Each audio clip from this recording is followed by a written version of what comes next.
ร่วมในงานบุญอุทิศตามสถานะในคราวนี้ก็จะนำขอจดจำคุณงามความดีความเสียสละไว้ในในใจความทรงจำตลอดไปก็ขอแสดงความ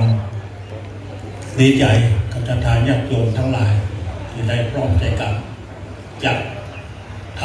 ำบุญอายุวัฒนะถวายหลวงพ่อในคราวครั้งนี้นั้นที่เราเกิดมาจากการถวายเจดีย์พุทธคยาซึ่งคุณสุรวงศ์หลวงนรินทร์เรามีโสรทรัพย์ในมาปรารภบอกปีนี้เป็นวันเกิดหลวงพ่อเกิดปี2484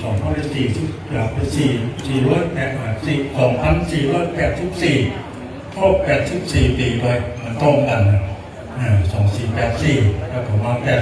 84เจดีย์ก็สำเร็จเสร็จพอดีเพราะฉะนั้นโยมระวงหลวงนรินทร์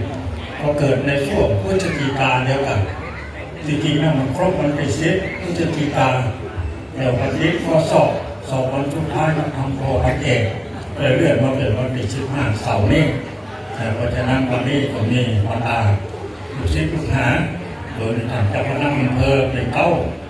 รองเจ้าคณะอำเภอโดยเฉพาะพระโพธิ์ชนเป็นผู้ประสานงานระหว่างโยมรมนรินทร์กับคณะสงฆ์ของงานนี้สำเร็จเรียบร้อยไปโดยหลวงพ่อมาได้แสดงความนักอกนักใจสบายใจมันนั่งลงบนโต๊ะแต่งสบายชื่นชมในความตั้งใจของเราทั้งหลายสละทั้งกำลังกายกำลังทรัพย์มีปัญญาช่วยกันทำงานที่สำเร็จได้จะขอบุญกุศลทั้งหลายทั้งหมดที่เกิดขึ้นกับหลวงพ่อขอจงไปพบโฮมบรรดาศรัทธาญาติโยมทั้งหลายทุกท่านมีความเจริญในวิถีชีวิตหน้าที่การงาน